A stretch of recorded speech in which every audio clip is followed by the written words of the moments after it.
Welcome everyone. इस video में हम निफ्टी का एनालिसिस देख लेते हैं। कल हमें किस तरीके से मूवमेंट देखने को मिलेगा निफ्टी में और हम किस तरह से हमारे ट्रेड्स प्लान कर सकते हैं कल के लिए। देखिए, कल हमारी एक्सपायरी है, वेडनेसडे के दिन ही है, क्योंकि थर्सडे के दिन हमारी हॉलीडे आ रहा है, इस वजह से एक्सपायरी एक दिन पहले हो जाएगी। तो एनालिसिस को थोड़ा ध्यान से समझे। देखिए, एक इंपॉर्टेंट चीज़ मैंने आपको बताई थी। आज मॉर्निंग में मैंने ट्रेड सेटअप शेयर किया था आपके साथ बैंक निफ्टी का, और आपको बताया था कि मैं एक्सप्लेन करूंगा आज की वीडियो में, तो थोड़ा उसे एक्सप्लेन कर देता हूँ। देखिए, ये इस वीडियो को थोड़ा पूरा देखने की कोशिश करिए। 2-3 इंपॉर्टेंट चीज़ें बताऊंगा, बहुत ज़्यादा आपके काम आएगी ट्रेडिंग में। लर्निंग समझ के इसे देखिए। मैंने यहाँ पे आज के दिन आपको बैंक निफ्टी का ट्रेड क्यों दिया था, उसके पीछे का सबसे पहले रीज़न बता देता हूँ। मॉर्निंग से ही मैंने यहीं पे मेरा व्यू था कि मार्केट आज गिरेगा, यहाँ पे पुट लेना है। हमने यहाँ पे बता दिया था कि मैं यहाँ पे प्लान कर रहा हूँ। फर्स्ट ऑफ ऑल मेरा एसएल लगभग इस लेवल के, इन लेवल्स के आसपास था, राइट। अब यहाँ पे प्लान क्यों किया था, देखिए ये बता देता हूँ सबसे पहले। क्योंकि देखिए, ये जो लेवल है कल ही मैंने आपको बता दी थी, एक पूरा की पूरा जोन बता दिया था कि 43,000 से 43,100, यहाँ पे ये 100 पॉइंट का पूरा जोन मैंने कल के दिन आपको बता दिया था। बैंक निफ्टी एनालिसिस जिन्होंने देखा उन्हें पता है कि ये हमारे लिए एक स्ट्रॉन्ग रेजिस्टेंस जोन है, और मार्केट ने आज सीधा गैप अप दिया था, तो इसी जोन में दिया और फर्स्ट ही कैंडल रेड बनने लगी। मोस्ट ऑफ द टाइप मैंने 10 में से 8 बार यही देखा है कि जब मार्केट ऐसी स्ट्रॉन्ग लेवल पे गैप अप होता है और फर्स्ट ही कैंडल रेड बनती है, तो वो फिर वापस उस कैंडल को टेस्ट ही नहीं करता, कंटिन्यू गिरता है। लेकिन आज का दिन क्या था, मैंने यहाँ पे ये भी एक्सप्लेन कर दिया था आपको कि ये ट्रेड थोड़ा रिस्की है। रिस्की क्यों है, इसके पीछे का भी लॉजिक मैंने बता दिया था। लेकिन देखिए, क्या मैंने सिंपल ये रेजिस्टेंस देख के यहाँ पे ट्रेड लिया? नहीं, मैं मल्टी कन्फर्मेशन देखता हूँ, तभी जाके कुछ आपको अपडेट देता हूँ, और मैं खुद भी यहाँ पे तभी जाके ट्रेड लेता हूँ। देखिए, मल्टी कन्फर्मेशन क्या था, निफ्टी भी वहाँ पे कहीं ना कहीं मुझे थोड़ा वीक लग रहा था गैप अप के बाद। और आप देखोगे ये बैंक निफ्टी में बैंक निफ्टी में मैंने ट्रेड दिया।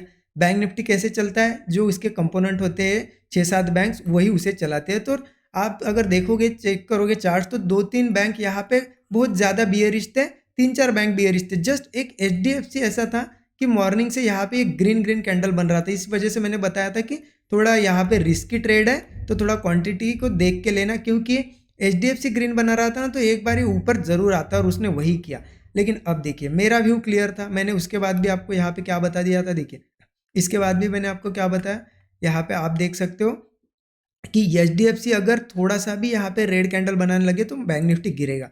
और देखिए, जैसे ही एचडीएफसी यहाँ पे रेड कैंडल बनाने लगा ना, तब से आप देखोगे बैंक निफ्टी ने वन साइडेड यहाँ पे फॉल शुरू किया। तो आपको ये लग रहा होगा भाई इतना व्यू तुम्हारा क्लियर था, तो यहाँ पे क्यों एग्जिट ही क्यों, क्या एसएल क्यों दिया, रुक जाते। देखिए, मेरा काम क्या है, एक एनालिसिस करना और ट्रेड लेना। मेरे अपोजिट जा रहा है, तो सबसे पहली बात है मेरा एग्जिट करना एक छोटा एसएल लेके, क्योंकि देखिए मैंने यहाँ पे 43,100 का पुट लिया था। प्राइस भी बता देता हूँ आपको, थोड़ा यहाँ पे चेक करके। हाँ, देखिए यहाँ पे ये लिया था 230 पे लिया था, और एग्जिट कर दिया था 183 पे। ठीक है, कितना एसएल गया था यहाँ पे, देखिए मेरा ओनली 47 पॉइंट। चलो मान लेते हैं मेरा 50 पॉइंट का यहाँ पे इस ट्रेड में एसएल दिया। मैं रुकता तो मेरा प्रॉफिट हो जाता, लेकिन देखिए आज मैं रुकता और एचडीएफसी बैंक मान लेते ये कैंडल, इतनी कैंडल बनाई और 2 कैंडल बड़ी बड़ी बना लेता, तो मेरा अब कितना गया है यहाँ पे एसएल मैंने दे दिया 47 पॉइंट का। अब यही अगर 1-2 कैंडल और बनती तो मेरा 120-130 पॉइंट का एसएल चला जाता। देखिए, ये इतना बड़ा एसएल रिकवरेबल नहीं है, रिकवर नहीं होता आज के दिन, और कल भी नहीं होता। इसके लिए मुझे यहाँ पे 1-2 दिन मेरे वेस्ट हो जाते। ये छोटा सा एसएल मैंने नेक्स्ट ट्रेड में वहीं पे लिया ट्रेड। अब आप बोलोगे हमें क्यों नहीं बताया, देखिए मैंने क्यों लिया था, फिर से एंट्री की, क्योंकि 15 मिनट चार्ट पे चले जाते। देखिए, जैसे ये कैंडल आपको दिख रही है, एक शूटिंग स्टार कैंडल बन गई, जैसे इसके नीचे निकला ना, यहाँ पे 5 मिनट चार्ट पे बता देता हूँ आपको मैंने एंट्री कहाँ पे की। देखिए, वीडियो हो सकता है थोड़ा सा 1-2 मिनट बड़ा भी बने, लेकिन ध्यान से सुनिए, मैं कुछ इंपॉर्टेंट चीज़ें बताता हूँ आपको। मैंने एंट्री यहाँ पे ली, देखिए फर्स्ट ऑफ ऑल यहाँ तक गया, यहाँ पे पहले हम निकल गए, फिर से रेड बनाई, फिर से ग्रीन बनाने की कोशिश की, ब्रेक नहीं किया। जैसे यहाँ से ये रेड बन रही थी ना, यहीं पे पुट लिया, वही लिया सेम मैंने 43,100 का पुट फिर से लिया। अब इस बार मैंने उसे लिया था 195 पे लिया, और इसको देखिए मार्केट वन साइडेड मोमेंटम दिया, इस सपोर्ट के आसपास आया। कहाँ तक, देखिए ये सपोर्ट था ना हमारा यहाँ पे, ये कल का सपोर्ट आपको पता है, यहाँ पे कल हमने सपोर्ट लिया था इस लेवल के आसपास। यहाँ पे मैं निकला, इस हैमर कैंडल पे मैं निकला, कितने कहाँ पे निकला देखिए, लेवल भी बता देता हूँ, 355 पे एग्जिट किया मैंने। तो लगा लीजिए हिसाब आप, 355, 195 पे लिया, 355 पे एग्जिट किया, सीधे 160 पॉइंट मैंने इसमें अचीव करिए। फर्स्ट इसमें भी सेम क्वांटिटी, सेकंड इसमें भी सेम क्वांटिटी, तो आप समझ गए सिंपल 47 पॉइंट का एसएल गया, और लिए कितने 160 पॉइंट, 3 गुना से भी ज़्यादा मैंने यहाँ पे प्रॉफिट कर लिया। मेरा लॉस भी रिकवर हुआ और बड़ा प्रॉफिट भी हुआ। लेकिन आप लोग ये कहोगे अब हमें क्यों नहीं बताया, तुमने एंट्री की। तो देखिए मेरा रिस्क मैनेजमेंट मुझे पता है, मुझे आपका नहीं पता। ठीक है, आपकी हो सकती है रिस्क इसमें ही खत्म हो गई, क्योंकि मैं मेरे रिस्क 2-3 ट्रेड में डिवाइड रखता हूँ। क्योंकि अगर फर्स्ट एसएल चला जाता है, सेकंड भी मेरा देखिए सेकंड ट्रेड में मैंने यहाँ एंट्री ली ना, मेरा छोटा सा एसएल था इस ट्रेड में 20 पॉइंट का, क्वांटिटी सेम थी लेकिन 20 पॉइंट का था। ठीक है, मार्केट ने इतना बड़ा मोमेंटम मुझे दिया, 160 पॉइंट का मोमेंटम दिया, 20 पॉइंट के हिसाब से आप लगा लीजिए हिसाब, 8 गुना यहाँ पे रिटर्न मुझे मिले इस ट्रेड में। लेकिन देखिए मेरा ए बी एस एल जाता ना तो भी मेरी रिस्क बचती थी थर्ड ट्रेड के लिए। मैंने देखिए अब कैसा है, अगर 1 लाख रिस्क है मान लेते हैं, तो मैं उसे क्या करता हूँ 30-30 हज़ार में ऐसे 2-3 ट्रेड में डिवाइड करता हूँ। तो आपका रिस्क मैनेजमेंट मुझे नहीं पता था, तो मैं आपको ये ट्रेड देता और ए बी एस एल चला जाता था। क्योंकि ऐसे ही तो 1-2 बार मुझे कमेंट आई है, पहले भी हमारा एक बार अपोजिट गया था ट्रेड, कमेंट आई थी कि सर मैंने बिग लॉस कर दिया। मुझे ये नहीं समझता आप लोग बिग लॉस कैसे करते हो। अगर आपके पास 1 लाख है ना, आप लोग क्या करते हो, रोज एक दो लॉट में ट्रेड करोगे। जिस दिन मैं आपको कुछ बताऊंगा ना, आप पूरे 1 लाख की क्वांटिटी ले लेते हो और पूरे इसमें के पूरे उड़ा देते हो। ऐसा नहीं करना है। देखिए मैं अगर पर्सनली भी बताऊँ ना, मुझे वॉरेन बफेट भी आके कहे ना भाई यहाँ से कॉल ले लो ऊपर जाएगा, मैं यहाँ पे उसकी रिस्पेक्ट करूंगा, कॉल ले भी लूंगा, चलिए कोई दिक्कत नहीं लूंगा, लेकिन उतनी ही क्वांटिटी लूंगा जितनी मेरी एक ट्रेड की मैंने रिस्क फिक्स की है, उतनी ही लूंगा, उससे ज़्यादा नहीं लूंगा। ऐसा नहीं करूंगा कि मेरा यहाँ पे 10 साल का पूरा प्रॉफिट यहाँ पे लगा दूं या फिर 2 साल का प्रॉफिट लगा दूं कि चलो इतना प्रॉफिट इसे डबल करता हूँ क्योंकि वॉरेन बफेट ने बताया मुझे कॉल लेना है। देखिए मार्केट अल्टीमेटली वही करता है जो उसे करना है, फिर वो वॉरेन बफेट की नहीं किसी की भी नहीं सुनेगा, वो अपना मोमेंटम जो करना है करेगा। इसीलिए कुछ भी करो आप, किसी का सुन के लो या खुद का एनालिसिस से ट्रेड लो, रिस्क मैनेज करके ट्रेड लो। ठीक है, बड़ा लॉस हम अपने हिसाब से देते हैं। बड़ा लॉस क्यों हुआ, आप अगर 1 लाख है, ठीक है 1 लाख है आपके पास, और आप अगर रोज 2-3 हज़ार की रिस्क लेते हो, लेनी भी इतनी ही चाहिए, 1 लाख है तो इससे ज़्यादा लेनी नहीं चाहिए। ऐसा नहीं कि 50 हज़ार की रिस्क ले ली, तो 2-3 हज़ार में आएगी ही कितने आपके लॉट, 2-3 लॉट ज़्यादा से ज़्यादा, फिर 2-3 लॉट लो। अगर आप उसमें 20 लॉट ले रहे हो, पूरे 1 लाख की क्वांटिटी ले रहे हो, तो बड़ा लॉस तो होगा। बड़ा लॉस हुआ क्यों, आपने दे दिया मार्केट को बड़ा लॉस। आपने मार्केट को यहाँ पे बुलाया कि चलो बड़ा लॉस मैं दे रहा हूँ ले लो मेरे से। अगर आप इतने ही लॉट लेते तो कितना भी मोमेंटम आ जाए आपका 2-4 हज़ार से ज़्यादा लॉस नहीं होता। तो ये चीज़ें होती, इसलिए मैंने फिर से ये ट्रेड आपके साथ शेयर नहीं किया, क्योंकि अगर हो सकता है ये भी गलत हो जाए, इसलिए मैंने नहीं किया था। ये समझने की कोशिश करिए। और एक चीज़ आपको बता देता हूँ, देखिए अगर आपके पास 1 लाख है ना और उसमें से आपने 50 हज़ार एक दिन में ही गंवाए, तो कितने हो गए आपके, 50% ड्रॉ डाउन हुआ कैपिटल आपका 50% ड्रॉ डाउन। लेकिन जब आप वापस इस 50 हज़ार से 1 लाख बनाने जाओगे ना, आपको 100% रिटर्न लेने पड़ेंगे। तो इसलिए कैपिटल कभी भी आप रिस्क ले रहे हो तो थोड़ा सोच समझ के लिया करें, कभी भी बड़ी रिस्क मत लेना। ऐसा कभी नहीं करना, कितना भी आपको अंदर से लगे कि ये ट्रेड बहुत चलने वाला है, तो आपका जितना रिस्क लेना है उतना ही लीजिए। मुझे कितना भी मैं श्योर हूँ तो मैं सेम क्वांटिटीज लेता हूँ। ऐसा नहीं कि यहाँ पे मुझे बहुत ही कन्विक्शन है तो चलो मैं पूरा कैपिटल लगा दूँ, ऐसा नहीं। उसमें भी मेरी सेम ही रिस्क रहती है, क्योंकि देखिए इसमें मेरा छोटा सा एसएल गया, मैं निकलता नहीं ना तो बड़ा एसएल जाता, वो रिकवरेबल नहीं होता। अब इसमें पूरा की पूरा रिकवर हो गया, तो इस हिसाब से करना होता है। देखिए ये अगर मैं, आप चाहते हो तो मुझे कमेंट में बता देना, मैं इन फ्यूचर आपके लिए क्या है एक रिस्क मैनेजमेंट मनी मैनेजमेंट के लिए एक अच्छा सा वीडियो बना दूंगा। ठीक है, और एक चीज़ आपको इंपॉर्टेंट बता देता हूँ, देखिए सॉरी, ये जो टेलीग्राम चैनल है ना हमारा, सिर्फ एक ही टेलीग्राम चैनल है।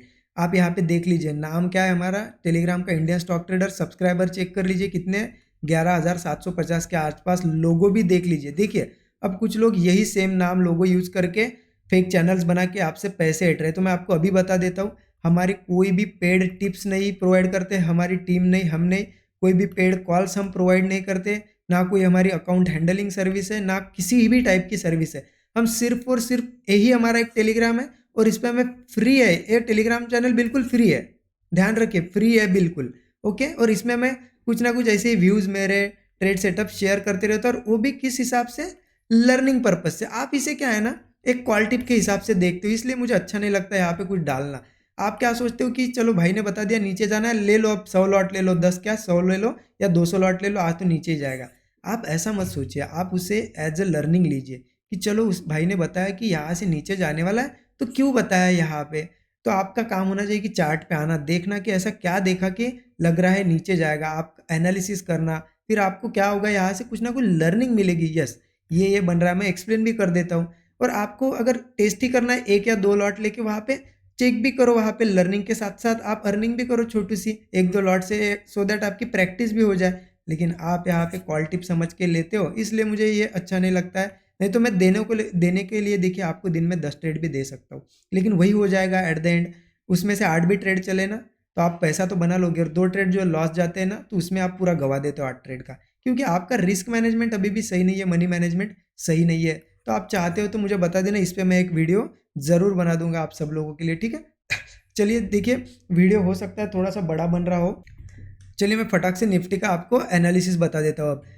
निफ्टी का एनालिसिस के लिए देखिए मैं 1 आवर चार्ट ओपन करता हूँ, 1 आवर पे समझने की कोशिश करिए मैं क्या चीज़ें बता रहा हूँ। देखिए यहाँ पे मुझे एक एक बढ़िया सा सिंपल सा पैटर्न दिख रहा है, आपको बता दूँ, मैं मार्क करके बता देता हूँ। देखिए ये अब बना है, आज के दिन बना है, यहाँ से देखिए ऊपर से यहाँ पे एक ट्रेंड लाइन मार्क कर देता हूँ, और नीचे से लगभग लगभग ऐसी एक ट्रेंड लाइन में थोड़ा सा इसे एडजस्ट करके मार्क कर देता हूँ, ठीक है। अब देखिए एक बहुत ही सुंदर सा यहाँ पे पैटर्न बना है, क्या पैटर्न है, मार्केट क्या कर रहा है, एक चैनल बना रहा है जो धीरे धीरे यहाँ पे रेजिस्टेंस ले रहा है, नीचे आप देखोगे सपोर्ट सपोर्ट सपोर्ट, आज भी यहीं पे सपोर्ट लिया। अब कल क्या हो सकता है, यही जो चैनल है ना हमें जो बन रहा है धीरे धीरे ऊपर की तरफ जा रहा है, यही हमें कल के दिन ट्रेड देगा। लेकिन देखिए क्या करना है उसके लिए, सिंपल सी चीज़ बताता हूँ। मार्केट क्या होगा, एक तो यहाँ से ऊपर जाएगा राइट, या इसे ब्रेक करके नीचे भी आ सकता है। तो नीचे के साइड आपको बता देता हूँ, ये जो लेवल्स दिख रहे हैं ना ये निकलने दो नीचे के लिए, नीचे के लिए 18060 लेवल निकलने दो, और इसके नीचे मार्केट को ट्रेड करने दो, सो दैट हमें पता चलेगा कि ये चैनल भी ब्रेक हुआ है और मार्केट नीचे ट्रेड कर रहा है। तो उसके बाद हम जो भी यहाँ पे कोई छोटा मोटा ब्रेकडाउन मिले तभी हम क्या करेंगे, पुट लेंगे, लेकिन सस्टेन करना चाहिए कुछ देर, आधा घंटा 15-20 मिनट, तो भी उसके बाद जो बनेगा ब्रेकडाउन पुट लेंगे। स्टॉप लॉस होगा 20-25 से 30 पॉइंट बहुत हो गया मैक्सिमम। टारगेट होगा हमारा यहाँ पे 18020, कल ही बता दिए थे टारगेट मैंने, 18020 का फर्स्ट टारगेट होगा, 17950 का टारगेट होगा, और 17870 का टारगेट होगा, ठीक है। ये नीचे का हो गया, सिंपल सी चीज़ है। अगर इनकेस गैप अप वगैरह भी होता है तो ध्यान रखना, देखिए यहाँ पे रेजिस्टेंस लिया, यहाँ पे गैप अप वगैरह होता है तो ये ट्रेड लाइन फिर से रेजिस्टेंस का काम करेगी, राइट, फिर से नीचे धीरे धीरे आ सकता है। तो ये लेवल, इस लेवल के आसपास थोड़ा ध्यान रखिए, मार्क करके रखिए, लेवल आ जाती है 18200 के आसपास, थोड़ा सा ध्यान रखना क्या करता है, यहाँ से रिजेक्शन लेता है तो कुछ क्वांटिटीज में हम पुट प्लान कर सकते हैं। अब देखिए अगर इसको ब्रेक करता है, इसके ऊपर निकलता है तो फिर वो कहीं ना कहीं ब्रेक करके निकल जाएगा। तो आपको यहाँ पे इन लेवल्स के आसपास 18200 के पास ध्यान रखना है। अगर मार्केट कुछ टाइम, बहुत टाइम बिता के रेंज बना के ब्रेक करता है तो लेंगे, या फिर 18200 के ऊपर ऊपर क्या करना है, मार्केट को सस्टेन करने दीजिए, गैप अप वगैरह भी होता है, और सस्टेन करने के बाद कोई यहाँ पे ब्रेकआउट बनाए तभी कॉल लीजिए, तब तक मत लीजिए, हो सकता है फिर से रेंज में आ जाए, ठीक है। इसके ऊपर के टारगेट बता देता हूँ आपको, 18250 का एक टारगेट आ जाएगा, 18310, 18420 हमारे टारगेट हो गए, ठीक है। ये तो हो गए गैप अप गैप डाउन की केस। अब देखिए फ्लैट भी होता है ना तो यहाँ पे हमें एक ट्रेड मिल सकता है, क्योंकि देखिए पहले भी सपोर्ट लिया, यहाँ से भी सपोर्ट लिया, यहाँ से सपोर्ट, यहाँ से गैप अप हुआ, आज भी यहीं पे सपोर्ट ले रहा है, कल यही कहीं ओपन होता है तो हम क्या करेंगे, थोड़ा सा यहाँ अगर एक दो कैंडल बना के ये ब्रेक ऊपर निकलने लगता है, लेवल आ जाती है 18140, तो हम कॉल ले लेंगे। फिर हमारा फर्स्ट टारगेट ये ट्रेंड लाइन होगी, और ऊपर के टारगेट मैंने बता ही दिया है, फर्स्ट टारगेट 18200 के आसपास होगा। स्टॉप लॉस देखिए 25-30 पॉइंट का रखेंगे छोटा सा यहाँ पे, क्योंकि अगर नहीं चलता है, नीचे आ जाता है ना, तो फिर से ये क्या होगा, गिर सकता है। देखिए सिंपल सा एनालिसिस है, इसको मैं कल फॉलो करूंगा। अगर आप चाहते हो तो मुझे बताना, मैं टेलीग्राम पे भी शेयर कर दूंगा, कुछ बनता है तो बस उसे आप एज ए लर्निंग लीजिए। ऐसा नहीं होना चाहिए, क्योंकि मुझे अगर कमेंट करते हैं तो मुझे अच्छा नहीं लगता है कि लोग मैंने जो व्यू बताया उस पर अगर बड़ा लॉस करे। बड़ा लॉस या छोटा लॉस कुछ नहीं होता है, आपकी रिस्क मैनेज करिए कि चलो 10,000 की अगर रिस्क है ना, तो हर रोज दो दो ट्रेड भी आप ले रहे हो तो 5-5 हज़ार से ज़्यादा आपकी पर ट्रेड जानी नहीं चाहिए। उस हिसाब से आप यहाँ पे लॉट्स लो, अगर 5,000 की रिस्क है 2 लॉट 4 लॉट ले लो, बस हो गए। आप लेते हो 20 लॉट 30 लॉट और पूरा 1 लाख भी है तो गवा देते हैं एक दिन में, ये गलतियाँ कभी मत करो, ठीक है। वीडियो अच्छा लगा होगा तो कमेंट में ज़रूर बताना, लाइक कर दीजिए वीडियो को, नए लोगों को चैनल को सब्सक्राइब करके बेल आइकन दबा दीजिए। Thank you so much.